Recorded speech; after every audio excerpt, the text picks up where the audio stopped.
মাকে আমি ছোটবেলা থেকেই সাদা শাড়ি পরতে দেখি। আমার জন্মের ৮ মাস পরে হঠাৎ আমার বাবা চোখ বুজেছিলেন।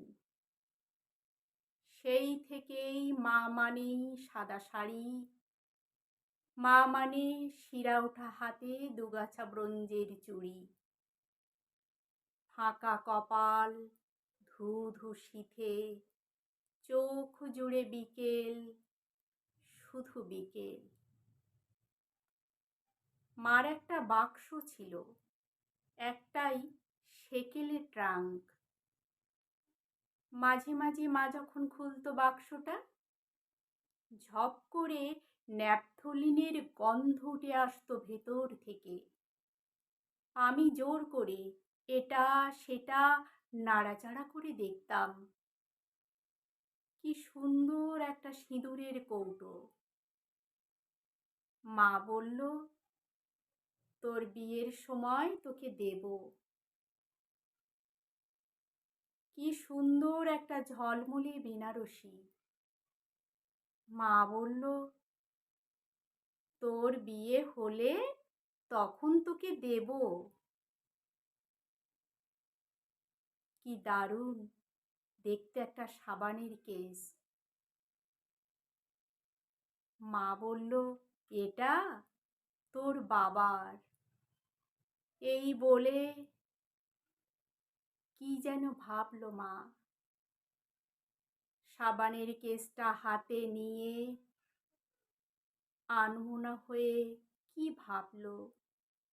আমি বললাম, এটা দেবে না মা? মা হঠাৎ সম্বিত ফিরে পেয়ে একটা দীর্ঘশ্বাস ছেড়ে বলল,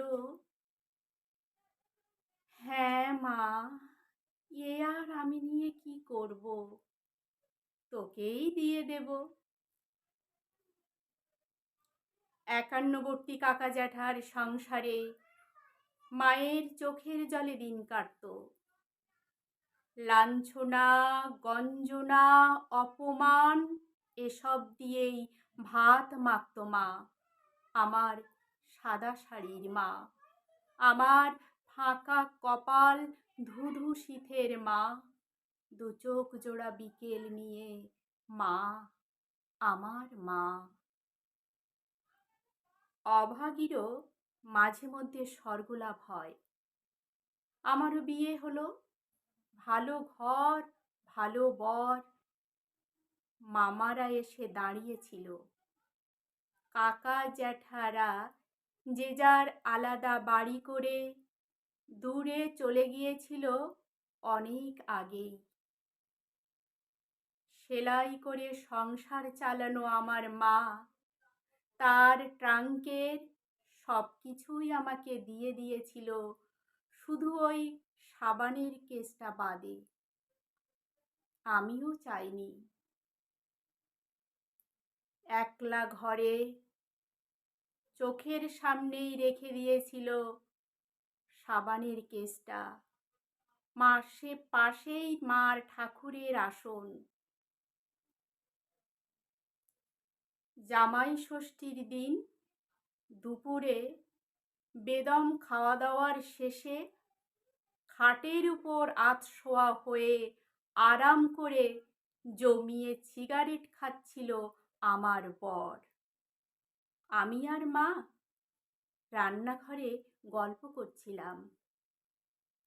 হঠাৎ ঘরে ঢুকে দেখি সাবানদানিটাকে অ্যাস্ট্রে বানিয়ে তাতে ছাই ফেলেছে ও। আমি চকিতে ছুটে ওর কাছে গেলাম, চিৎকার করে উঠলাম, এ কি করেছো তুমি? অবাক হয়ে তাকিয়ে রইল আমার দিকে। মা ঘরে ঢুকে বলল, কি হয়েছে, অমন চিৎকার করছিস কেন? তারপর দেখলো পুরো দৃশ্যটা। আমার সাদা শাড়ির মা, আমার ফাঁকা কপাল ধুধু শীতের মা, ভালো করে অনেকক্ষণ ধরে পুরো দৃশ্যটা দেখলো। তারপর বলল, ওতে অত বকাবকির কি আছে? যা, ওরকম করতে নেই। সাবানদানিটা এবার তুই নিয়ে যাস খুকি, ওটা তো তোর দেবার কথাই ছিল। যা, চায়ের জলটা বসা। নমস্কার।